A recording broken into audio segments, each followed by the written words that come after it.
When I moved from Israel, I went into the schooling system in America, and I had like a learning disability. I wasn't very good at reading and spelling. I'm like terrible at. Even now, I'm not great at it. But I had this like learning disability, so they put me in like the lower class. So I grew up in elementary school, kind of under the impression for a bit of time, like I have like mental issues, not learning disability. I'm in a class where kids are like drooling, kids are talking to themselves, and I'm like in this class, like growing up, I'm like, wow, like this is who I am, like this is what it is. So I kind of grew up with that idea, and I was always like, and I never tried in school. Also, I was under this impression that like I'm just not going to do it. I'm not going to do well.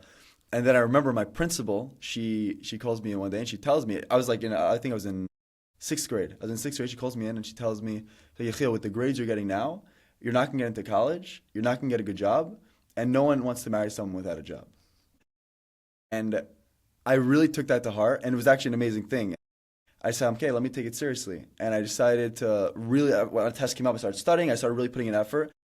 I did it out of like, oh my gosh, this is crazy, because I don't want to not be married and not have a job and not go to college. And I decided to take it seriously, and I did it.